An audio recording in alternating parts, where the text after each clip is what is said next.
यो सबै कार्यालयहरूमा के समस्या छ मलाई राम्रोसँग थाहा छ।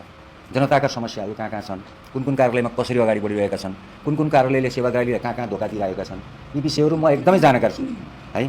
मैले तपाईँहरूको आज समस्या सुने, जनताको समस्या मैले 22 वर्ष अगाडिबाट सुन्दै आएको। तपाईँहरूको कहिलेकाहीँ चाहिँ तपाईँहरूकै कार्यालयहरूमा पनि जस्तो केही वर्ष अगाडि स्टिङ अपरेसन पनि गऱ्यो होला, कहीँ कतै चाहिँ तपाईँलाई प्रश्न पनि सोध्न गयो होला। अब म सरकार एउटा सत्ता सञ्चालन गर्ने ठाउँमा पुगेको छु। त्यसै कारणले गर्दाखेरि अब म तपाईँहरूलाई के आग्रह गर्न चाहन्छु भन्दाखेरि कम्तीमा पनि हिजो अस्ति जसरी जुन हिसाबले जेनजी आन्दोलन भयो, त्यो आन्दोलनको म्यान्डेट के हो, त्यो आन्दोलनले ल्याएको परिस्थिति के हो र त्यो परिस्थिति फेरि दोहोरिन नदिनको लागि तपाईँ सबैजनाको तर्फबाट एकदम इमान्दार तरिकाले आजसम्म हामी हेर्दै आएका छौँ। सरकारी कर्मचारीलाई जहिले पनि बदनाम गरिन्छ, किनकि सरकारी कर्मचारीलाई के भनिन्छ भन्दाखेरि यो देश बिगारेकै ब्युरोक्रेसीले हो भनिन्छ। तर हिजो जसले गलत काम गर्न लगाए अब हामी तपाईँहरूलाई गलत काम गर्न लगाउँदैनौँ। त्यसको अर्थ के हो भन्दाखेरि अब तपाईँहरूले बनाउन सक्ने, दिन सक्ने सेवा एकदम चुस्त होस्।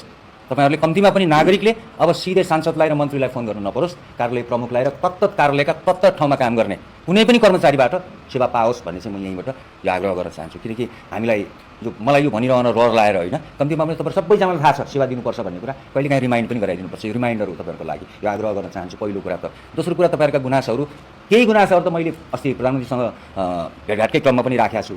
केही गुनासोहरू अहिले मैले जुन पाइरहेको छु, अब सेवाका विषयहरू, सुविधाका विषयहरूदेखि लिएर केही गुनासोहरू मैले पहिले पनि राखिसकेको छु। केही गुनासोहरू अहिले पनि टिपोट गरेको छु। यसलाई चाहिँ लिपिबद्ध गरेर भोलिका दिनमा चाहिँ तपाईँहरूलाई कहाँबाट सहजीकरण गर्न सकिन्छ, राज्यबाट के चाहिन्छ, कस्तो खाले सुविधा सेवा भयो भने कम्तीमा पनि नागरिकमुखी सेवा दिन सक्नुहुन्छ।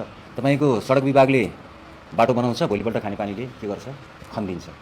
यो समन्वय नभएको, यस्तो समन्वयहरू सानो हेर्दाखेरि सानो देखिन्छ, तर हामीलाई के लाग्छ भन्दाखेरि त्यही सानो समन्वय नभएको कारणले गर्दा राज्यको चाहिँ तपाईँको सम्पत्ति पनि दुरुपयोग भइरहेको छ, पैसा पनि दुरुपयोग भइरहेको छ, त्यस्तै गरी दुर्घटना पनि निम्ति रहेको छ र हामी बिचको एउटा सम्बन्ध, हुनुपर्ने सम्बन्ध पनि आत्मीय भइरहेको छैन। त्यसै कारणले गर्दाखेरि यो आत्मीयतालाई जोड्नको लागि भनेर तपाईँहरूसँग कम्तीमा पनि चिनाजानी गर्ने उद्देश्यका साथ तपाईँहरू आज मैले यहाँ भेट्ने अवसर पाएँ। यो अवसर जुटाइदिनु भएकोमा प्रजियाज्यूलाई पनि धेरै धन्यवाद दिन चाहन्छु।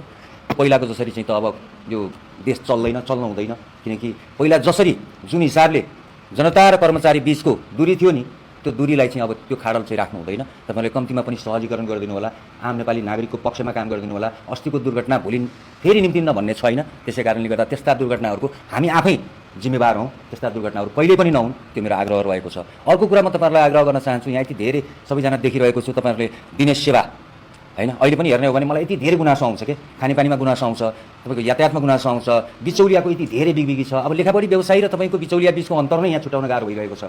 यो एकदमै ठुलो समस्या रहेको छ कि हामीले हेर्ने हो भने आज पनि बिचौलियाहरू फाइल बोकेर तपाईँको कार्यालयका कोठा र डड्डा चाहिरहेका छन्। त्यो परिस्थितिको अन्त्य गर्न त हामीले होइन होला, कार्यालय प्रमुखज्यूहरूले होला, त्यहाँ काम गर्ने तपाईँहरू हुनुहुन्छ नि, कर्मचारी हुनुहुन्छ, जिम्मेवार कर्मचारी हुनुहुन्छ, तपाईँहरूले होला। त्यो कम्तीमा पनि त्यो परिपाटीको चाहिँ अन्त्य हुन आजको आवश्यकता रहेको छ। अब पनि फेरि अहिले आएको नयाँ सरकारले पनि त्यो परिस्थिति सिर्जना गर्न सकेन र फेरि पनि बिचौलिया चाहिँ कोठामा र डड्डा बोकेर हिँड्न पर्ने बाध्यता रह्यो भने नागरिकले चाहिँ सुशासन कहाँबाट पाउने। त्यसै कारणले गर्दाखेरि ब्युरोक्रेसीले दिने भनेको सुशासन हो। हेर्नुहोस्, त्यो सुशासनका लागि चाहिँ तपाईँहरू प्रतिबद्ध भइदिनुहोस्, मेरो आग्रह रहेको छ। किन भन्दाखेरि हामीसित भनिन्छ नि, हिजोदेखिका नेतृत्वहरू कस्ता थिए, उनीहरूले कस्तो खाले चाहिँ आदेश दिन्थे, त्यो कुरा त्यो नजाउँ। हामी तपाईँहरूलाई गलत काम गर्न कहीँ पनि लगाउँदैनौँ, कहीँ पनि दबाब दिँदैनौँ, कहीँ पनि कुनै पनि खाले परिस्थितिमा यो काम मेरो लागि गरिदिनुहोस् अथवा मेरो पार्टीको लागि गरिदिनुहोस् अथवा फलानु मान्छेको लागि गरिदिनुहोस् भनेर हामी कहिले पनि तपाईँको ढोकामा कार्यालयमा आउँदैनौँ, तपाईँलाई एक कल फोन पनि बजाउँदैनौँ। तर यसको अर्थ के हो भन्दाखेरि त्यो नगरिसके पछाडि त तपाईँहरू त जनतामुखी काम गर्नुपर्ने हो, तपाईँको आवश्यकताको आधारमा सेवा दिनुपर्ने होला। त्यसै कारणले गर्दाखेरि तपाईँ सम्पूर्णलाई मैले बारम्बार आग्रह गर्ने कुराहरू भनेको अहिले पनि हेर्ने गरेको छु।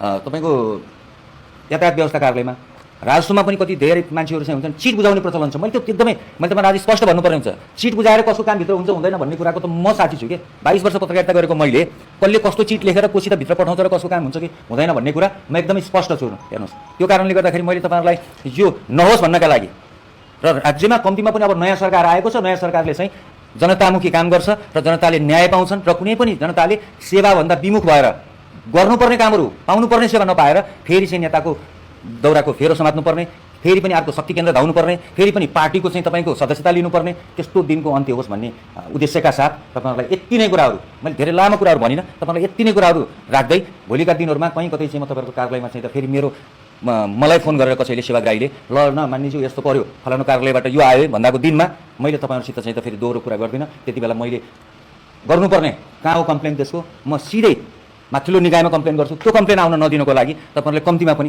त्यो एउटा इमान्दार प्रयास चाहिँ गरिदिनु होला, यो मेरो आग्रह रहेको छ। किन भन्दा हामी पनि अस्थायी छौँ, मेरो पद पनि अस्थायी हो, तपाईँहरू पनि अस्थायी हो, तपाईँहरूको जागिर पनि अस्थायी हो, खाइ केही पनि छैन। त्यो कारणले गर्दाखेरि ठुलो भ्रम राखेर म त यहाँको हाकिमै हुँ, म त यहाँको ठुलै मान्छे हुँ र म यो सधैँभरि चाहिँ यही ठाउँमा बसिरहन्छु भन्ने हिसाबले तपाईँहरूले आम नेपाली नागरिकलाई चाहिँ त्यो हिसाबले नहेरिदिनु हुनको लागि चाहिँ म आग्रह गर्न चाहन्छु। कम्तीमा पनि सकेसम्म राम्रो गरौँ, नसके नराम्रो नगरौँ। हिजोका पापहरू पखाल्ने दिन पनि आएको छ, हिजोका पाप पनि एकचोटि पखालौँ। को गरिरहेको छ थाहा छैन, मैले पनि गरेँ होला, तपाईँहरूले पनि को गर्नुभयो थाहा भएन, तर हिजोको नराम्रो कामहरूलाई सुधारेर भोलिका दिनमा चाहिँ अब यहाँ सुरक्षाका प्रमुखजीहरू पनि हुनुहुन्छ, सुरक्षाको विषयमा पनि एकदम संवेदनशील भइदिनु होला। पर्यटकीय नगरी छ, यसलाई चाहिँ हामीले सबभन्दा बढी सुरक्षा दिन सक्यो भने पर्यटन भित्राउने भनेको त्यहीँबाट हो, पर्यटकहरू भित्रिने भनेको त्यहीँबाट हो। लगायतका तपाईँहरू सबैजना यो जिल्ला चलाउने सबै तपाईँहरूले हो।